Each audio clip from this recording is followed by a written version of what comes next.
지구촌 곳곳에서 심각한 폭염과 또 가뭄으로 인해서 산불이 발생했다는 소식 우리가 어렵지 않게 들을 수 있습니다. 폭염이나 가뭄뿐만 아니라 홍수, 폭설, 태풍 등 극단적인 이상 기후로 기상이변으로 인해서 수많은 피해가 세계 곳곳에서 발생하고 있는데요. 올해 불과 한 달 전이라고 봐야 되나요? 지난 4월에 인도에서 기온이 무려 50도까지 올라가서 기상 관측을 시작한 1901년 이래 최고의 수치를 기록했다고 합니다. 이런 극심한 더위로 인해서 하늘을 나는 새들이 탈수 현상을 빚어서 추락하는 일까지 일어났다고 합니다. 또한 인도는 세계의 밀 생산 제2위의 국가인데 이 심각한 폭염으로 인해서 올해 밀 수확이 50%밖에 안 될 거라고 예상을 해서 식량 위기까지 지금 우려가 되고 있는 그러한 실정입니다. 또 인도뿐만 아니라 미국에서도 동북부하고 서부가 원래는 기온 차이가 그렇게 나지 않습니다. 그런데 동북부에서는 무려 35도를 기록하는 5월이에요. 5월에 그렇게 빠르게 높은 온도를 기록했고 미국 인구의 절반에 해당하는 1억 7천만 주민이 무더위에 시달렸는데 반대로 이 반대쪽의 서부 지역에서는 50cm의 폭설이 내렸어요. 똑같은 시기에. 그래서 무려 21만 가구가 정전 피해를 입었습니다. 똑같은 하늘 아래 똑같은 미국의 기후가 비슷한 지역에 한쪽은 너무 덥고 한쪽은 너무 춥고 폭설에 시달리는 이러한 현상이 지금 이 시대에 지난 5월에 미국에 있었습니다. 세계 각국의 기후변화 협의체인 IPCC라는 그 협의체에서 2040년 전에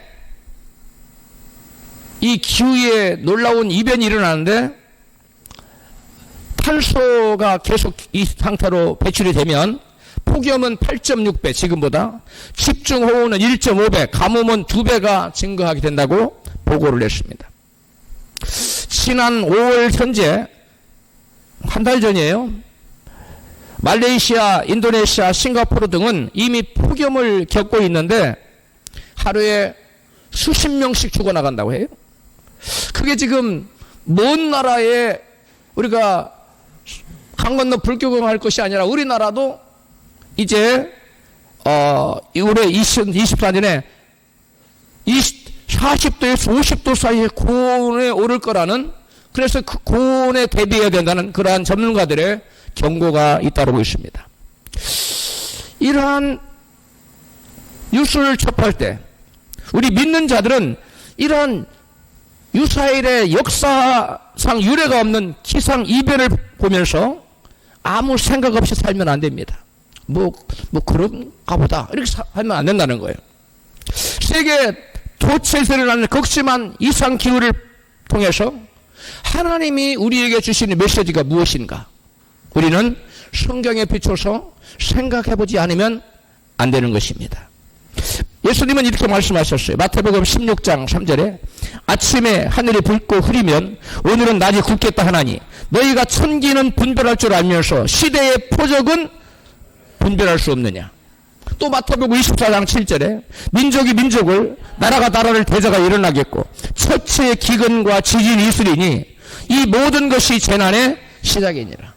여러분, 아프리카 거의 대부분이 굶주리고 있어요. 기근에. 우리는 지금 풍요하니까 전혀 느끼지 못하지만 지구의 절반이 인구가 여러분 밤에 잘 때 허기진 가운데 자고 있는 실정입니다. 기근이 있어요. 또 각곳에서 중동의 전쟁, 소련과 우크라이나 전쟁, 각쪽의 처체의 민족이 서로 일어날 수 대적하고 전쟁이 있죠. 이런 것들이 실제로 우리의 삶 가운데 예수님 말씀이 실현되고 있다는 것은 믿음의 눈으로 조명해서 볼 수가 있어야 될 줄로 믿습니다. 예수님께서는 재난의 시작이라고 했는데 이 재난의 시작은 바로 뭐냐? 7년 환란을 말하는 거예요. 그런 것들이 점점 강해지다가 이제 환란이 시작되는데 그걸 대환란이라고 그래요. 그 큰 환란이라고도 말하고 그 대환란, 큰 환란은 몇 년 동안 7년 환란이에요. 근데 그때에 그 재난이 시작된 가운데 재난 중에 우리 주님께서 재림하실 것을 오늘 본문에서 말씀하십니다. 본문 누가복음 21장 25절부터 같이 읽습니다. 시작. 1월 성신에는 징조가 있겠고 땅에서는 민족들이 바다와 파도의 우는 소리를 인하여 혼란한 중에 권고하리라. 사람들이 세상에 임할 일을 생각하고 무서워하며 기절하리니 이는 하늘의 권능들이 흘리겠습니다. 그때 사람들이 인자가 구름을 타고 능력과 큰 영광으로 오는 것을 보리라. 아멘. 여기 보니까 여러분 주님이 재림하실 때의 그 상황을 예수님이 말씀하시는데 바로 해와 달과 별에 뭐가 있다고요? 징조가 있을 거라고. 구체적으로 어떠한 징조일지 우리는 잘 모르는데 바다의 쓰나미와 해일과 같은 큰 소리로 일어나. 지금 여러분 쓰나미, 인도네시아 쓰나미 아셨죠? 어마어마한 소리가 막 나는데 이거보다 더 엄청난 것들이 앞으로 계속 발생할 거라는, 그래서 사람들이 혼란한다. 그런 극심한 자연재해가 있을 그때에 주님이 재림하신다 하심으로 우리 믿는 자들도 환난을 겪는데 자연재해, 전쟁과 같은 그러한 1003년 반의 환난은 겪는다고 봐야 옳습니다.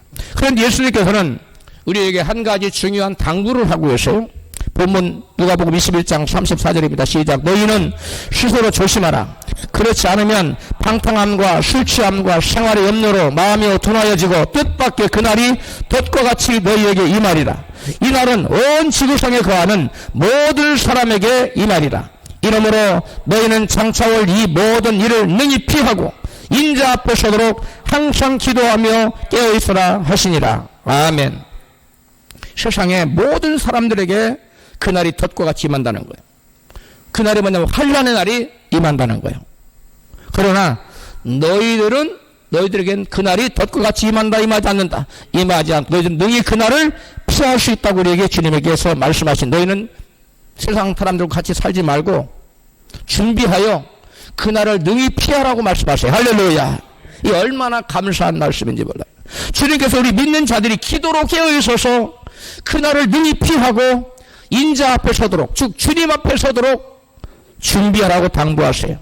7년 환난 기간 중에 후 3년 반의 극심한 환난 때에 우리 믿는 성도들은 전 3년 반 그런 자연재해나 전쟁 이런 것은 피할 수 없지만 겪지만 그 재난 중에 주님께서 오셔서 우리로 하여금 큰 환난, 대환난을 피하도록 너희들은 준비하라고 말씀하세요. 할렐루야. 우리 모든 성도들이 그날을 다 잘 준비해서 아름다운 그리스도의 신부로 준비해서 한 심령도 남지 않고 다 주님의 신부로 초청되어 청함 받고 올라가서 그날을 능히 피하고 주님 앞에 설 수 있기를 축복합니다. 이 말씀은 곧 성도들에게 후 3년 만에 극심한 대환난을 면해 주시겠다는 거예요. 마태복음 24장 21절에 시작. 이는 그때에 큰 환난이 있겠습니다. 창세로부터 지금까지 이런 환난이 없었고 후에도 없으리라. 그 날들을 감하지 아니할 것이면 모든 육체가 구원을 얻지 못할 것이나 그러나 택하신 자들을 위하여 그 날들을 감하시리라. 아멘. 여러분, 큰 환난은 뭘 의미하는 거예요? 7년 대환난을 말하는 겁니다. 창세 이후에 이전에도 없었고 이후에도 없는 전무후무한 아주 무시무시한 환난이에요. 그런데 그 무시무시한 환난의 날들을 하나님께서 감하지 않는다면 모든 육체가 구원받을 사람이 아무도 없다는 거예요. 그래서 하나님께서 어떻게 하셨느냐? 택하신 자들을 위하여. 누구를 위하여? 택하신 자들을 위하여, 즉 주님의 성도여, 주님의 자녀여, 신부인 성도들을 위해서 그 날들, 즉 7년 환난의 날들을 감축하시겠다는 거예요. 줄여주시겠다는 거예요. 그래서 후 3년 반은 우리 택하신 그리스도의 신부에게는 그날이 오지 않도록, 그래서 우리는 택하신 자들은 구원받을 수 있도록 하나님께서 은혜를 베풀어 주신다는 말씀입니다. 할렐루야. 다행스럽게도 택하신 자들을 위해 환난의 날을 감해 주셔서 후 3년 반의 때에, 즉 적그리스도가 세상을 접수하고 세상을 통치하는 날이 와요. 그때는 교회가 다 들림받아서 없는 상태입니다. 그때에 신부 단장을 하지 못한, 그리스도의 신부로 인정받지 못해서 하늘로부터 성함을 받지 못하면 우리 이름이 불려지지 않고 이 땅에 남는 자들은 여러분 적그리스도의 통치하에 들어가서 무시무시한 고통을 받게 되는 것입니다. 그래서 본문에 예수님이 같이 말씀하신 21장 36절 시작. 이러므로 너희는 장차 올 이 모든 일을 능히 피하고 인자 앞에 서도록 항상 기도하며 깨어있으라 하시니라. 여러분 그날이 우리에게 도적같이 임할 텐데 어느 일순간에 딱 닥칠 텐데 그날에 저와 여러분이 신부로 인정될 수 있어야 됩니다. 할렐루야. 우리 옆에 계신 분에게 신부로 인정되기를 축복합니다. 할렐루야. 그렇다면 누가 주님의 신부로 인정되어서 누가 주님의 신부로 스스로를 준비하여 그날에 휴거되어 인자 앞에 설 수 있을까요? 제가 여러분에게 세 가지를 말씀드리고자 해요. 가장 첫 번째로 신랑을 맞을 수 있는 성령의 기름을 예비한 사람들이 신부로 인정되어서 들려 올라갑니다. 할렐루야. 마태복음 25장 1절 이하에 나와요. 같이 읽습니다. 시작. 그때 천국은 마치 등을 들고 신랑을 맞으러 나간 10처녀와 같다 하리니 그 중에 5은 미련하고 5은 슬기 있는 자라. 미련한 자들은 등을 가지되 기름을 가지지 아니하고 슬기 있는 자들은 그릇에 기름을 담아 등과 함께 가져갔더니 신랑이 더디움으로 다 졸며 찰세 밤중에 소리가 나되 보라 신랑이로다 맞으러 나오라 하매. 아멘. 할렐루야. 여러분 10처녀가 등불을 밝혀들고 신랑이 오기를 기다리고 있습니다. 이스라엘에서는 결혼식을 낮에 했습니까? 밤에 했습니까? 한밤중에 했어요. 이스라엘의 모든 제도는 바로 예수님 신랑 대신 예수님이 신부인 교회를 데리고 오는 그 결혼식을 예표하기 위해서 이스라엘 백성들에게 결혼식도 밤에 한 거예요. 밤에 오는데 신랑이 어느 경점에 올라올지 몰라. 초저녁부터 해 떨어지시기부터 그 다음 새벽까지 언제 올지를 모르는 거예요. 그러니까 신부는 신랑을 맞기 위해서는 여러분 등을 준비하고 있어요. 할렐루야. 근데 10처녀가 다 뭘 가지고 있었어요? 등을 가지고 등불을 밝히고 있었어요. 기름이 전혀 없는 게 아니었어요. 그런데 어떤 신부는 겨우 지금 당장 조금 밝힐 등에만 기름을 가지고 있었고 어떤 신부는 등을 밝히는 그 기름, 등불의 기름뿐만 아니라 수표에다가 그릇에다 기름을 따로 준비해 있었다는 거예요. 이것이 바로 미련한 5처녀와 슬기로운 5처녀의 차이점입니다. 할렐루야.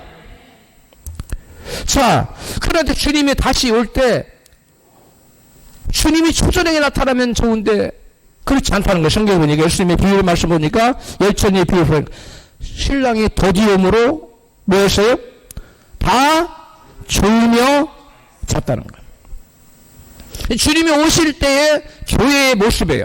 주님이 오실 때의 그리스도를 신랑을 기다리는 신부들의 모습이 다 이렇게 졸거나 아니면 아예 자버리거나 둘 중에 하나의 모습을 한다는 거예요.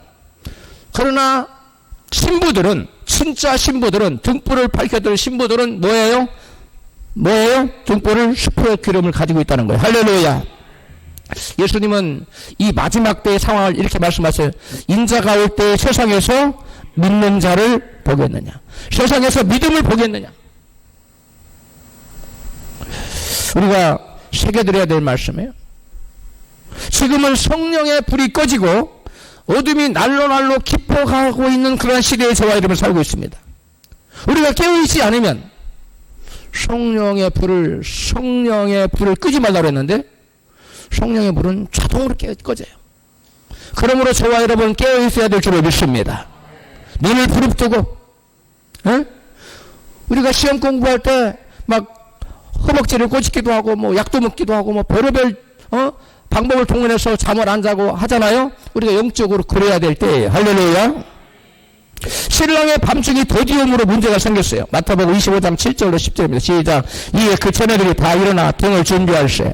미련한 자들이 슬기 있는 자들에게 이르되 우리 등불이 꺼져가니 너희 기름을 좀 나눠달라 하거늘 슬기 있는 자들이 대답하여 가로되 우리와 너희의 슬기에 다 부족할까 하나니 차라리 파는 자들에게 가서 너희 쓸 것을 사라 하니 저희가 살아간 동안에 신랑의 음으로 예비하였던 자들은 함께 혼인잔치에 들어가고 문은 닫힌지라. 아멘. 여기 보니까 미련한 자들이 뭐라고 했냐면 우리 등불이 꺼져간다 그랬어요. 그 등불에 기름이 처음 있었어요, 없었어요? 있었어요. 주님 오시기 신랑이로다 할 때 그 전까지는 교회 나갈 수 있고 기도할 수 있는 그런 기름이 있었어요. 신앙생활 잘하는 것처럼 보였어요. 그런데 뭐냐면 환난을 대비한 기름이 없었다는 거예요. 신랑이 더디 왔기 때문에. 우리가 환난의 때에 밝힐 불을, 환난의 때에 불을 밝힐 수 있는 기름을 지금 이때에 준비하지 않으면 안 된다는 주님의 여러분 경고의 말씀이에요. 할렐루야. 무슨 말이냐? 환난의 때에는 그때는 기름을 주할 수가 없다는 거예요. 환난의 때에는 기름을 미리 준비해 놓고 가지 않으면 그때는 불을 믿음의 불을 밝힐 수가 없다는 거예요. 그러므로 지금이 바로 은혜 받을 만한 때요. 지금이 구원의 날을 하던 주님의 말씀을 기억하고 지금 우리가 은혜 받는 이 시대에 기름 준비하고 은혜 받을 이 시대에 구원을 예배해야 될 줄로 믿습니다. 여러분, 그 예비된 이게 등불이에요. 이게 예비 스페어 기름이에요. 미련한 처녀는 이것만 갖고 있어요. 달랑. 나 지금 신앙생활 잘해. 나 주일 잘 지키잖아. 이것만 해요. 근데 환난의 때에는 이것 갖고는 안 된다는 거예요. 여러분, 믿음 잘 가지고 있는 것 같았는데 코로나가 터지니까 언제 내가 믿었더니 싹 사라졌잖아요. 그건 아주 조그만한 예예요. 하나님 보여주신 거예요. 환난의 때가 되면 그건 아무것도 아니에요. 믿음 자체를 유지하기가 어려운 시기가 온다는 거예요. 그럼 그때 어떻게 넘어갈 수 있느냐? 어떻게 통과할 수 있느냐? 여러분, 이게 기름인데 스페어 기름통이 있는 사람, 이것을 미리 성령의 기름 준비를 충분히 한 사람은 그때 기름을 쫙 따라가지고 환난의 때에 믿음의 등불을 밝힐 수 있다는 거예요. 할렐루야. 우리가 이렇게 되기를 주의 이름으로 축복합니다. 충분한 기름을 지금 은혜의 시대에 하나님이 완전히 닫혀버리기 전에 성령이 강하게 역사하지 못하고 지금 계속적으로 어둠의 세력이 더 세력을 넓혀가고 어둠의 세력이 득세하는 세대가 됐어요. 우리 어렸을 때만 해도 교회 성들이 막 부흥이 한다면 남의 교육권 다 가지고 와가지고 막 울며 불며 기도하고 새벽에 돌고 밤에도 울고 철야도 밤새도록 하고 산에마다 사람들이 가득했어요. 지금은 교회들에 여러분 밤새 와서 철야 기도하는 교회가 어디 있으며 새벽마다 성들이 모여서 우는 교회가 어디 있고 부흥이 한다면 남의 교회 가는 교회가 어디가 있어요. 점차 여러분 불이 꺼져가고 있어요. 한국만이 아니라 전 세계적으로 주님이 오실 때의 징조가 나타나고 있습니다. 할렐루야. 왜 이런 안타까운 일이 나타날까요? 신랑을 기다리는 사람들이 신랑이 더디움으로 깨어있지 못하고 다 졸며 자고 있었기 때문에 그렇다는 것이요. 사람들의 깊은 잠에 든 한밤중에 신랑이 왔다는 것은 주님께서 재림하시는 그때에는 여러분 사람들이 영적으로 깊은 잠을 자는 때라는 거예요. 할렐루야. 언제까지 깊은 졸며 잘고 있느냐? 신랑이로다 하고 외치는 소리가 들릴 때까지 자는. 아, 목사님 어느 때가 되면 공중에서 신랑이로다 그런 소리가 들립니까? 그게 아니에요. 그게 뭐냐면 신문과 방송에서 적그리스도가 나타났다고, 세계를 통치하는 통치자가 나타났다고 여러분 나타나면 그 사람이 성전 안에 서고 이런 사람이 나타나면 그리스도인들은 알아요. 아, 이제 신랑이 오실 때가 가까웠구나. 바로 그 소리가 그 소리예요. 할렐루야. 깨달아졌으면 크게 하면 하십시다. 신랑이로다 맞으러 나오라 할 때는 이미 기름 준비할 때가 지났다는 거예요. 기름을 준비할 만한 그런 상황과 그러한 시츄에이션이 아니라는 겁니다. 그때가 되면 기도할 수 있는 상황이 아니라는 거예요. 그때가 되면 마음 놓고 예배할 때가 아니라는 거예요. 시대 상황이 바뀌고 영적인 기류가 현저하게 바뀌어버린다는 거예요. 할렐루야. 저의 어렸을 때와 지금 영적인 기류가 점점 이렇게 떨어졌어요. 그런데 이제 그때가 되는 이렇게 떨어진 것이 점점 떨어진 것이 팍 급락해버린다는 거예요. 영적인 기류가. 그래서 그때는 기도할 수 있는 영적인 기류도 아니고 예배할 수 있는 그런 때도 아니라는 사실을 우리는 예수님의 여러분 말씀을 통해서 경고를 받아야 돼요. 적그리스도가 출현한 성도들이 이미 이제 주님이 오시겠구나 하고 긴박하게 기름을 준비하려고 하면 그때는 이미 때가 아니라는 거예요. 그때는 안 된다. 늦었다는 거예요. 기름은 언제 준비해야 된다고요? Right now. 지금. 언제 준비해야 돼요? 지금. 많은 사람들이 아마 천천히 하겠지, 해도 되겠지, 나중에 하면 되지. 마귀는 차차 하라고 그래요. 내일 하라고 그래요. 근데 영원토록 내일은 와요, 안 와요? 안 와요. 기름 준비할 내일은 그 사람에게 안 와요. 마귀는 계속 내일을 외치고 있거든요. 주님 말씀합니다. 보라, 지금이 은혜받을 만한데요. 지금이 구원의 날. 할렐루야. 여러분이 여러분의 영혼을 생각한다면, 여러분 자신, 여러분의 영혼을 사랑한다면, 여러분 그 어떤 것보다도 여러분이 기름 준비하는 일에 총력을 기울여야 될 줄로 믿습니다. 할렐루야. 여러분 지금은 마지막 때예요. 마지막 중에서도 마지막이에요. 말세인데 말세 지말이에요. 예수님은 열처에 비유해서 깨어 기도하며 기름 준비한 처녀들만 신부로 인정되어 휴거될 수 있다는 거예요. 10표 기름통을 준비한 사람만 신부로 인정되어서 들려 올라갈 수 있다는 거예요. 휴거될 수 있다는 거예요. 열처녀 모두 등불을 밝히고 있었어요. 불을 켜고 있었습니다. 믿음 생활하고 있었어요. 그런데 어떤 사람은 뜨거운 믿음, 기름을 10표로 준비해 뜨거운 믿음을 가진 자가 있었는가 하면 그냥 오늘의 신앙을 겨우 유지하기 급급한 그냥 등불에만 조금 기름이 있는 그러한 신앙인과 갈라질 때가 있다는 거예요. 지금은 다 똑같이 보여요. 지금은 다 똑같이 보여요. 다 믿음 좋은 것 같아요. 그런데 환난의 때가 되면 신랑이로다 하면은 그때 더 이상 기도할 수 있는, 믿음을 지킬 수 있는 기름이 없어요. 기름을 넣어야 뭐 자동차도 달려갈 거 아니에요. 기름을 넣어야 뭐 등불도 밝힐 거 아닙니까? 기름 안 넣고 자동차 엑셀레이터 아무리 밟아보세요. 달려가는가? 안 나가요. 기름 떨어진 여러분 그리스도를 기다리는 예비 후보고 예비 신부가 되면 안 됩니다. 지금 기름을 준비하십시오. 당장은 믿음의 불을 밝힐 수 있는 기름은 있지만 그들 모두 다 환난의 때에 신랑이 나타날 때 기름 등을 밝힐 수 있는 여분의 기름이 없었다는 거예요. 반은 있었고 반은 없었다는 거예요. 근데 예수님 비유 중에는 다섯 반반이지만 마지막 때는 반반이면 얼마나 좋겠어요.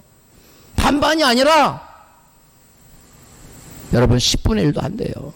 10분의 1도 제가 엄청 크게 잡은 거고요.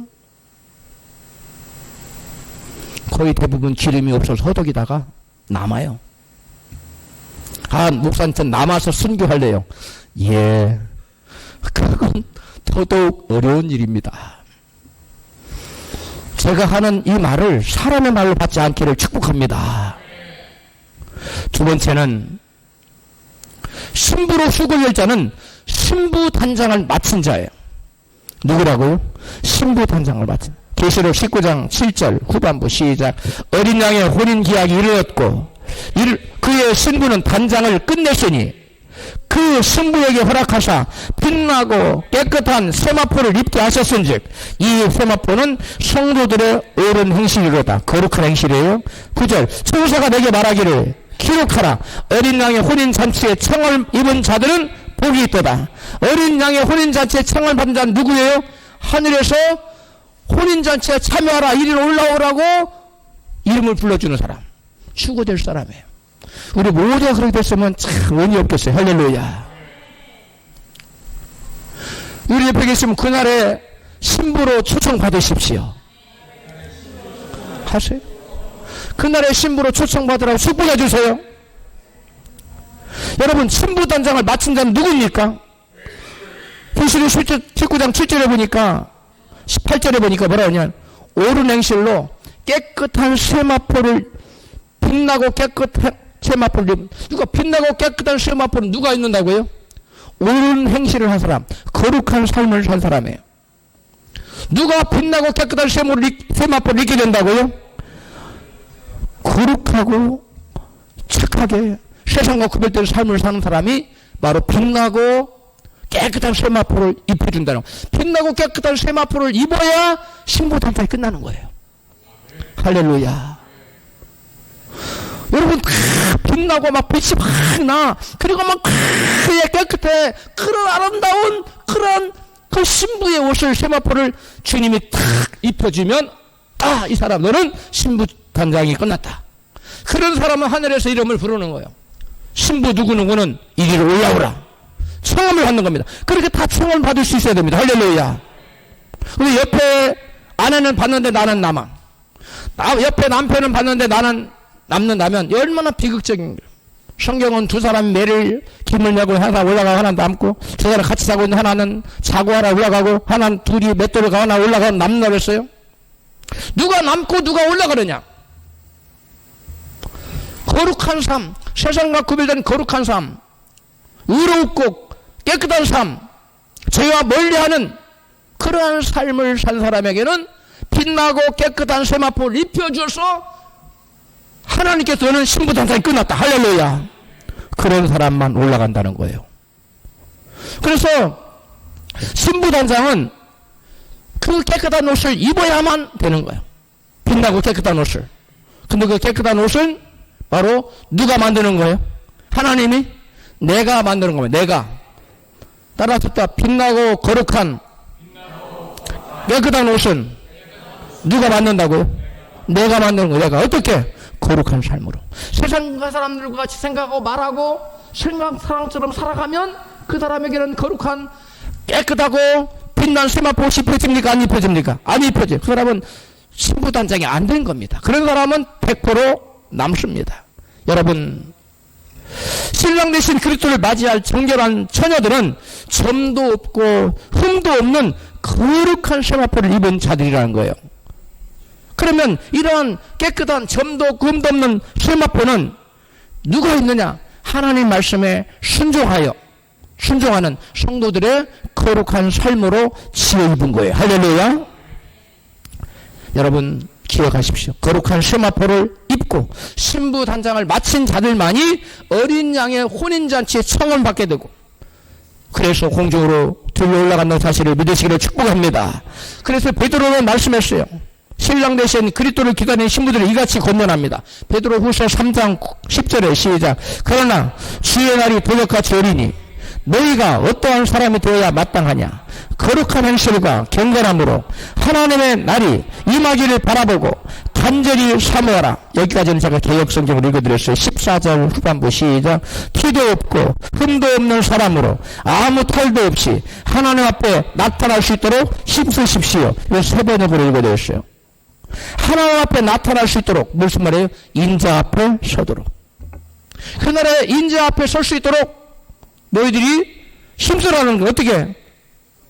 힘도 없고 흠도 없는 사람으로 아무 탈 없이 문제가 발생하지 않도록, 인자 앞에 서는데 문제가 생기지 않도록 흠도 없고 티도 없이 여러분 자신을 깨끗하게 지키라는 거예요. 할렐루야. 성경은 하나님께서 저와 여러분 부르신 목적을 이같이 말씀해요. 데살로니가전서 4장 3절입니다. 시작. 하나님의 뜻은 이것이니 너희의 거룩함이라. 하나님 우리를 부르심은 부정케 하심이 아니요 거룩케 하심이니, 그러므로 저버리는 자는 사람을 저버림이 아니요 너희에게 그의 성령을 주신 하나님을 저버림이라. 무엇을 저버리는 것? 거룩을 저버리는 것. 누구를 저버리는 거라고요? 하나님. 거룩을 저버리는 사람은 하나님 배반하는 거예요. 믿음을 배반하는 거예요. 그러므로 거룩한 삶을 살지 않는 사람은 신부로 인정될 수 있을까요? 없습니다. 따라서 혼인잔치에 당연히 초대받지 못하는 겁니다. 그러므로 저와 여러분은 세상과 구별된 거룩한 삶을 살아야 될 줄로 믿습니다. 그래서 성경은 이같이 쓴 거예요. 히브리서 12장 14절 시작. 모든 사람으로 더불어 화평함과 거룩함을 쫓으라. 이것이 없이는 아무도 주를 보지 못하리라. 거룩하게 살지 않은 사람은 주를 못 본다는 거예요. 아, 목사님, 거룩하게 살지 않으면 환상 주시는 못 보는 거, 그 얘기가 아니에요. 우리가 죽은 다음에 주님 못 본다는 거예요. 그러므로 저와 여러분은 거룩함이 하나님께서 우리를 향한 뜻이에요. 그리고 그래서 저와 여러분 거룩하게 살아야 주님 앞에 설 수 있다는 사실을 믿으시기 바랍니다. 계시록 22장 14절입니다. 시작. 그 두루마기를 빠는 자들은 복이 있으니 이는 저희가 생명나무에 나아가며 문들을 통하여 성에 들어갈 권세를 얻으려 함이로다. 아멘. 생명이나 나무 들어가고 또 문을 통하여 성경문이죠. 성에 들어갈 권세 청구하는 걸 말하는 거예요. 뭐하는 자들이? 두루마기를 빠는 자들. 이 두루마기가 바로 세마포예요. 우리에게 옷 입혀준 믿음의 옷, 의의 옷을 정결하게 세상의 때가 묻지 않도록, 세상의 오물에 묻지 않도록 우리 자신의 옷을, 믿음의 옷을 지켜야 된다는 거예요. 할렐루야. 그것이 바로 신부단장이에요. 두루마기를 빠는 것이 바로 신부단장이에요. 세상과 구별된 삶을 사는 것이 바로 신부단장입니다. 잘 들으세요. 동영상을 시청할 겁니다. 안녕하세요. 진짜 살길입니다. 너의 삶은 간음으로 가득 차 있다. 거룩한 신부를 부르러 온다면 너를 데려가지 않겠다. 주님의 말씀을 들은 조물랜드 목사님의 놀라운 간증입니다. 저희 교회에서는 눌린 자가 자유케 되고 곳곳에서 축사가 일어나고 심지어 기도도 안 했는데 치유되고 어떤 사람은 밤새 주님의 방문으로 치유되고 영접하기도 하고 기적이 계속 일어나니 우리는 아주 기뻤습니다. 사람들이 와서 다른 곳에 가봤지만 병이 낫지 않았는데 목사님의 한 번의 치유 선포로 즉시 나았어요. 그런 말을 들으니 기분이 너무 좋았습니다. 이렇게 사역은 아주 성공적이었습니다. 그런데 이상한 것은 우리가 기도 모임을 할 때마다 하나님의 말씀을 받고 환상을 보았는데 그 말씀들이 일관되게 회개하라는 것이었습니다. 회개하라. 주님과 바른 관계를 가져라. 위선을 버려라. 너는 신실함이 부족하다. 그 말씀을 들을 때마다 저는 사역자 중 누군가 죄를 짓고 있구나라고 생각을 했습니다. 교회에서는 강력한 하나님의 역사가 일어나고 있었기 때문입니다. 그래서 저는 우리 사역팀 12명을 전원을 소집했습니다. 제발 여러분 자신을 점검하십시오. 그 후 일주일이 지난 월요일에 여자 간사님이 제게 전화로 조 목사님, 기도 중에 환상을 보았는데요. 저 혼자서 멀고 고든 길을 걷고 있었는데 너무 지쳐서 다시 돌아가고 싶었습니다. 그때 희고 빛나는 옷을 입으신 분이 제게 다가와서 용기를 내라. 너는 바른 길을 가고 있다. 계속 걸어가라. 너는 목적지에 도착할 것이다. 존에게 다시 돌아가서 내 편지를 전해다오. 라고 말씀하셨습니다. 그녀는 제게 줄 편지를 받아왔습니다. 편지 봉투에는 성경 구절이 적혀 있었습니다. 그리고 그녀는 환상에서 깨어났습니다. 그것은 예레미야 7장 2절에서 11절이었습니다. 좋은 말씀과 주님이 직접 주신 말씀은 다릅니다. 저는 보통 죄에 대한 아주 큰 찔림은 있었지만 평소 제 삶에서 별 문제를 못 느꼈습니다. 저는 주님 앞에서 잘하고 있다고 확신했습니다.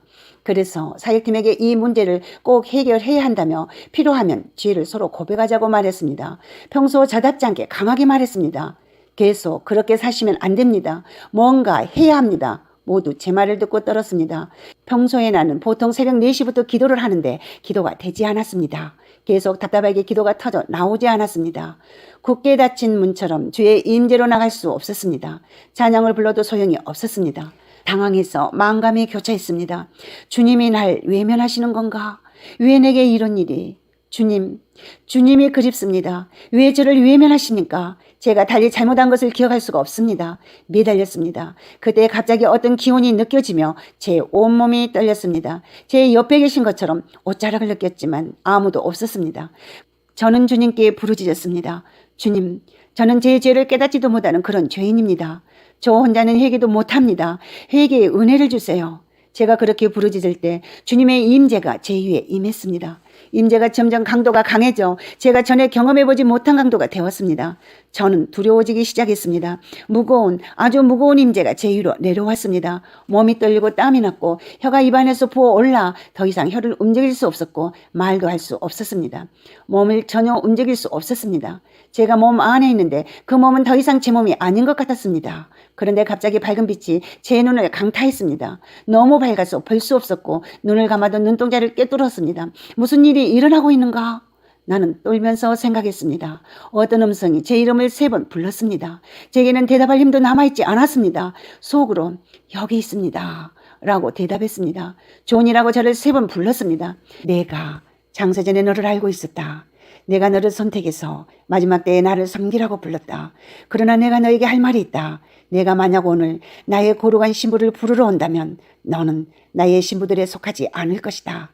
나는 너를 데려가지 않겠다. 라고 주님이 말씀하셨습니다. 이런 말을 들은 나는 큰 충격을 받았는데 너무 큰 충격이어서 반응도 하지 못했습니다. 주님은 다시 말씀하셨습니다. 너를 데려가지 않겠다. 성경 말씀에 주를 기다리는 자에게 주께서 나타나시리니라고 약속했기 때문이다. 너는 나를 기다리는 사람의 살아가야 할 그런 삶을 살고 있지 않다. 너는 온갖 더러운 것이 너의 삶에 흘러 들어오도록 허용하고 있다. 너는 나의 재림을 기다리지 않는 자처럼 살고 있다. 그때 저는 이미 말을 할 수가 없었는데 그 순간 제 마음에 이런 생각이 들었습니다. 이런 일은 나에게 일어날 수가 없다. 주님을 섬기기 위해 나는 직업을 포기했고 선교 나가기 위해 아버지가 물려준 집을 포기했는데 나를 데려가지 않겠다고 하시다니 하나님일 리가 없다. 이런 말을 받아들일 수 없다라고 생각을 했습니다. 그때 주님이 고린도전서 6장 9절 말씀을 주셨습니다. 불의한 자가 하나님의 나라를 유업으로 받지 못할 줄을 알지 못하느냐. 미혹을 받지 말라. 음행하는 자나 우상 숭배하는 자나 간음하는 자나 탐색하는 자나 남색하는 자나 도적이나 탐욕을 부리는 자나 술 취하는 자나 모욕하는 자나 속여 빼앗는 자들은 하나님의 나라를 유업으로 받지 못하리라 라고 주님이 말씀하셨습니다. 너의 삶은 더러운 것으로 가득 차 있다. 너는 외형만 다듬으며 많은 것을 마음속에 숨기고 있다. 내가 중심을 재어보는 하나님이라는 것을 잃어버리고 있다. 너는 나를 만날 준비가 되어 있지 않다. 너의 삶에 이런저런 죄들이 있는데 어떻게 나를 맡을 준비가 되어 있는가. 주님이 내가 지은 죄들을 나열할 때 주님 자비를 베풀어 주세요라고 해야 되는데 주님이 내 죄를 말할 때 내 마음이 그것을 인정하지 않았습니다. 내가 이해하기로는 나는 한 번도 그런 죄를 짓지 않았기 때문입니다. 주님이 너의 삶은 간음으로 가득 차 있다라고 말씀하실 때 아니야 이건 아니지 내가 마음으로 거부하자 주님 음성이 잠시 멈추더니 말씀하셨습니다. 내 입에서 나오는 말은 전부 정직하다. 그런데 너는 나를 거짓말쟁이라고 부르느냐. 내가 내 마음조차 모르니 보여주겠다. 이 날을 기억하느냐. 이 시간 이 장소를 형제 자매 여러분 저는 그 시간 그 장소에 있는 저 자신을 주님이 보여주심으로 실제로 보았습니다. 내가 택시를 타고 앉아서 다른 승객이 타기를 기다리다가 장박한 여자를 보며 온갖 더러운 상상을 했습니다. 그게 떠오르자 저는 부르짖었습니다. 오 하나님, 제가 하나님을 거스려 죄를 지었습니다. 너는 죄를 짓지 않았다. 너는 죄 가운데 살고 있다. 밤에 침대에서도 그런 죄를 즐기고 있다. 나는 너의 모든 순간을 알고 있다. 나는 너의 생각을 알고 있다. 너는 나를 두려워하지도 않는다. 심지어 교회에서도 설교단에서 나를 섬기려고 서 있는 그 사람도 벌거벗기는 상상을 한다. 여자를 정욕의 눈으로 보는 자는 이미 간음한 것이라는 말씀을 읽어보지 못했느냐. 주님, 제가 죄로 넘어졌습니다. 이것이 제가 사는 방식이었습니다. 저는 아무도 그 죄를 보지 못하기에 제 가운데도 편안했습니다. 그러나 주님은 말씀하셨습니다. 내가 보고 있었다. 나는 마음을 살피는 하나님이다. 너는 아직까지 이런 죄 가운데 살고 있다. 그리고 주님은 죄를 나열하셨는데 인간적으로 볼 때는 작은 죄였습니다. 질투, 조종, 중산. 너는 겉으로는 최고였다. 노력하고 설교도 가장 잘하고 기적도 가장 많이 일으키고 기름 부음도 가장 강하고 사람들을 무수하게 조정하고 자신을 높이고 다른 사람이 높여지고 인정받으면 원한을 품었다. 주님이 이런 것들을 보여주시니 그것들은 아주 더러운 것으로 보였습니다. 저는 울고 또 울다가 비통함에 사로잡혔습니다. 주님이 목소리를 높이고 말씀하셨습니다. 조용히 하고 들어라. 제가 조용히 하자 주님은 계속해서 저의 작은 죄까지 드러내 주시는데 그때는 그것도 아주 큰 죄로 느껴졌습니다. 마치 심판대 앞에 선 것 같았습니다. 저는 인정하니 제발 그만해달라고 애원했습니다. 주님이 계속 죄를 지적하시는 가운데 저는 이런 생각을 했습니다. 내가 속은 게 틀림없다. 주님을 섬긴다고 해왔는데 내 안은 그렇게 더러웠다니 내가 속고 있었던 게 틀림없다. 마귀가 나를 오래전에 사로잡은 게 틀림없다. 저는 우리가 일으켰던 기적과 치유, 그 많은 놀라운 역사들을 생각했습니다. 갑자기 낙담이 되기 시작했습니다. 마귀가 나를 속여서 위조된 기적과 치유를 하나님의 사역으로 믿게 한 것인가? 주님이 말씀하셨습니다. 왜 그런 상상을 하느냐? 내가 그런 가치가 있어서 내가 기적을 일으킨 것이 아니다. 내가 설교 드리려고 서 있는 내 백성을 사랑해서 기적을 일으킨 것이다. 너는 이 말씀을 읽어보지 못했느냐? 나더러 주여 주여 하는 자마다 천국에 다 들어갈 것이 아니요 다만 하늘에 계신 내 아버지의 뜻대로 행하는 사람이라야 들어간다. 그때 내가 그들에게 분명히 말할 것이다. 나는 너희를 도무지 알지 못한다. 불법을 행하는 자들아, 내게서 물러가라. 기적을 근거로 너의 가치를 측정하지 말아라. 너의 가치는 기사와 징조와 너의 사역에 있지 않다. 내 백성을 사랑해서 내가 기적을 일으킨다. 그리고 나는 이 땅에서 언제나 증인을 둘 것이다. 거룩함이 없이는 주를 볼 수 없다는 말씀을 읽어보지 못했느냐. 하나님으로부터 온 기적이 중요하다. 시작은 잘했는데 왜 굽은 길로 가느냐. 너는 내 인정이 아니라 사람들의 인정을 구하기 시작했다. 그들은 너의 사역에 감탄했다. 하지만 너는 나에게 관심이 없었다. 그러나 나는 너의 마음을 알고 있다. 시작은 잘했는데 왜 내게 초점을 맞추는 것을 중단하느냐. 사람들은 천국을 갖고 있지 않고 하나님 아버지께서 천국을 갖고 있으며 아버지는 정의로운 심판관으로 심판을 내리실 것이라는 사실을 알아야 한다. 아버지는 사람의 행위에 따라 상을 주실 것이다. 너를 처음부터 끝까지 지켜봤지만 아버지께서 받으실 만한 것을 한 가지도 찾지 못했다. 회개하라. 내가 가치 있게 생각하는 모든 것을 버려라. 너의 꿈과 야망과 권리를 포기하라. 너에게 소중한 것을 다 포기하고 내 얼굴을 구하라. 겸손해라. 내 앞에서 아무것도 주장하지 말고 나와라. 구원받는다는 것은 진정으로 가치가 있다. 영생은 어떤 것도 비할 바 없이 귀한 것이며 충분한 것이다. 포기하라. 포기하라. 포기하라. 모든 것을 포기하고 내게 나오라. 내가 진정으로 회개하면 너를 회복시키고 내 입으로 사용하겠다. 주님의 말씀이었습니다. 모든 게 혐오스러워 보였습니다. 생전 처음으로 이 세상에 가치 있는 것이 하나도 없어 보였습니다. 저는 두려워 떨었습니다. 온몸이 마비되었습니다. 저는 계속해서 경배하며 자비를 구했습니다. 제게 가장 가까운 분이 아주 깊은 한숨을 쉬는 것 같았습니다. 여러분, 존 물린디 목사님은 온전히 회개하였습니다. 마음으로 여러분, 거룩함, 그리스도를 기다리는 신부는 쇠맙게 빛나고 깨끗한 쇠마포를 입을 사람들은 자신의 삶을 세상과 구별된 거룩한 삶을 살지 않으면 안 됩니다. 남들 보기에는 거룩해 보이지만 이 존 물린디 목사님처럼 마음이 더럽다면, 마음의 시기 질투와 원망과 불평으로 가득 차 있다면 하나님 앞에서는 더러운 것입니다. 이런 것들을 우리가 날마다 주님 앞에 나와서 말씀의 거울에 자기를 비춰서 회개하며 나아갈 때 우리가 주님 앞에 거룩한 사람으로 아름다운 신부로 인정되어 빛나고 깨끗한 세마포 입혀질 줄로 믿습니다. 마지막 셋째로 신부로 휴거될 자는 하나님 성전 안에서 경배하는 자들이에요. 사도 요한은 후 3년 반의 대환란에 넘겨지지 않는 주님의 신부들에 대해서 이같이 증거합니다. 요한계시록에 놀랍게도 휴거에 대해서 나오지 않아요. 근데 여기에 딱 한 구절 휴거에 대해서 말하고 있습니다. 이게 휴거에 관한 말이에요. 휴거라는 말은 쓰지 않았지만 같이 읽습니다. 요한계시록 11장 1절 2절 시작. 또 내게 지팡이 같은 갈대를 주며 말하기를 일어나서 하나님의 성전과 제단과 그 안에서 경배하는 자들을 측량하되 성전 밖 마당은 측량하지 말고 그냥 두라. 이것을 이방인에게 주었은즉 저희가 거룩한 성을 42달 동안 짓밟으리라. 아멘. 42달은 바로 3년 반입니다.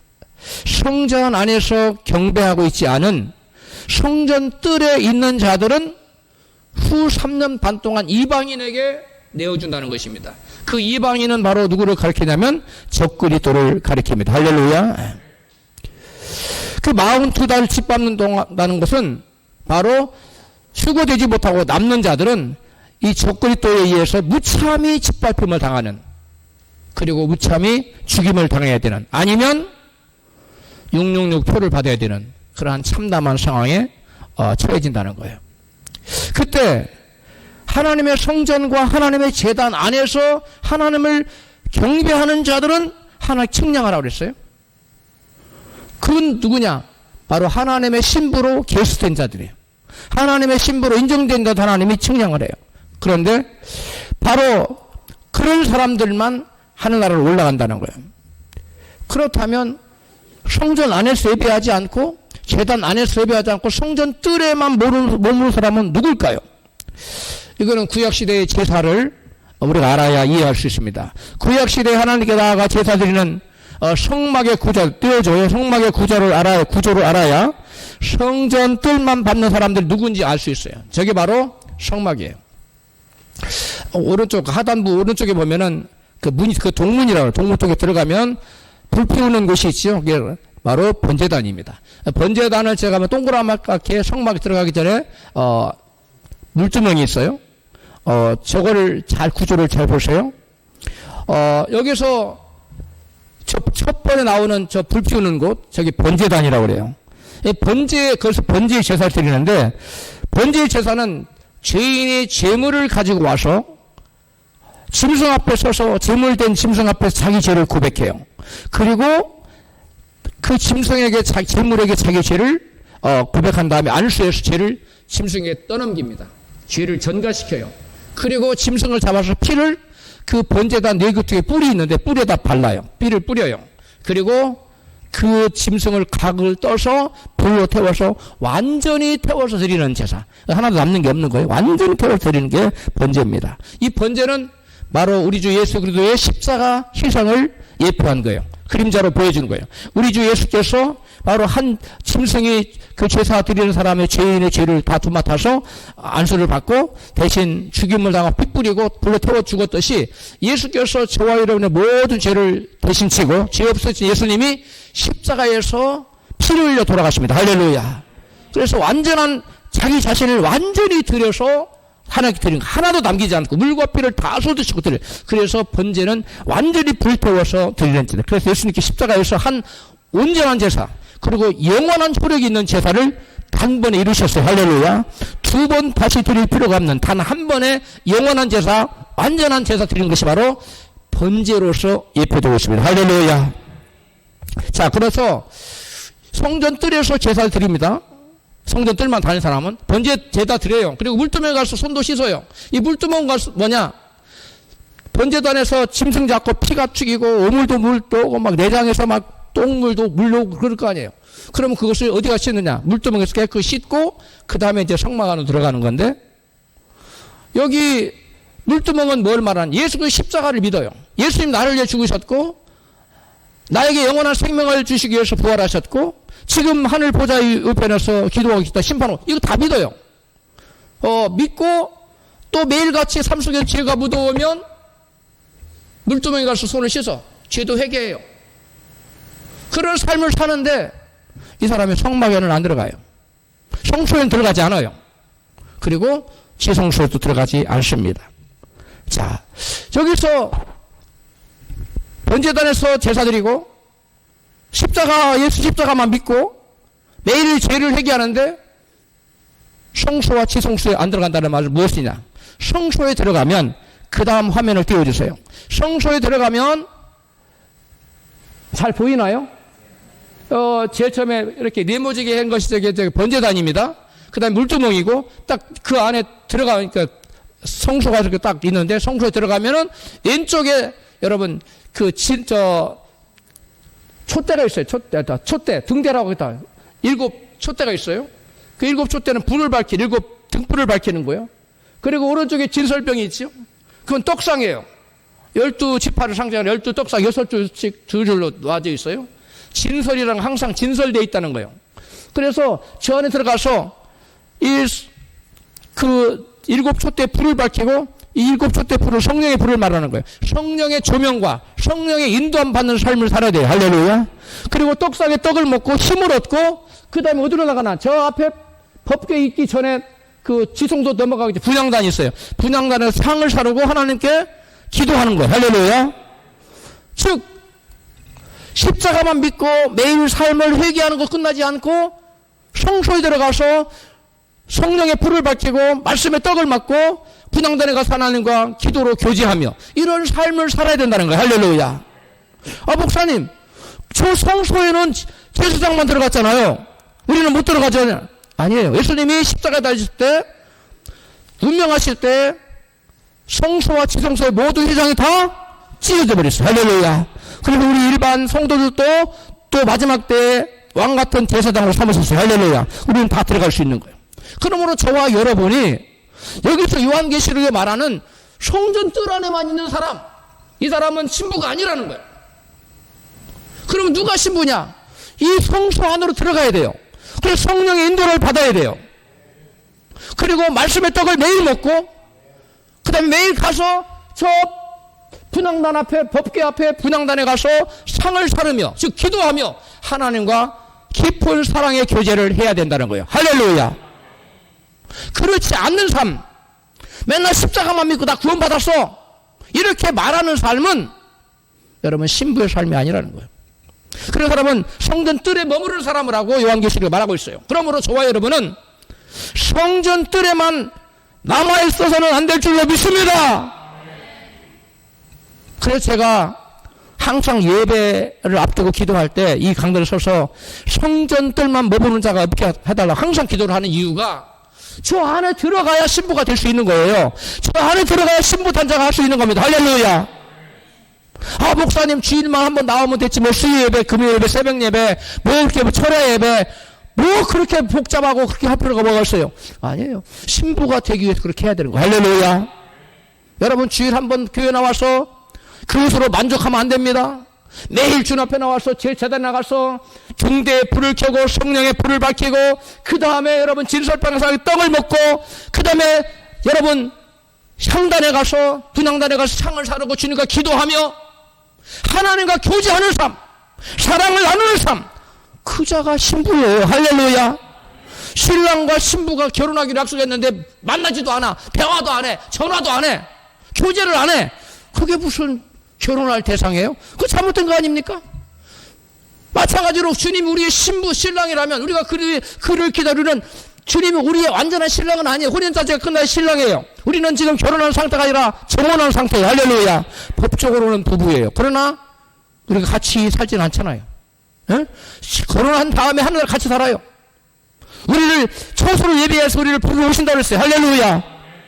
우리가 그러므로 다 신부로 준비되어서 들려 올라가야 될 줄로 믿습니다. 근데 오늘날 너무나 많은 사람들이 저 성전 뜰에만 머물러 있어요. 그리고 주여 오시옵소서, 어서 오시옵소서 찬양을 열심히 해요. 근데 준비는 하나도 안 해. 이게 뭔가 잘못해도 한참 잘못된 겁니다. 여러분, 주여 오시옵소서 찬양보다도 신부 단장 열심히 하시기를 주로 축복합니다. 여러분, 일곱 촛대에 불을 밝히는 것은 성령의 인도함을 받고 신앙생활을 하라는 거예요. 우리 로마서 8장 13절 같이 읽습니다. 시작. 너희가 육신대로 살면 반드시 죽을 것이로되 영으로서 몸의 행실을 죽이면 살리니 무릇 하나님의 영으로 인도함 받는 그들은 곧 하나님의 아들이라. 여기 아까 그 그림 한번 다시 지워져요.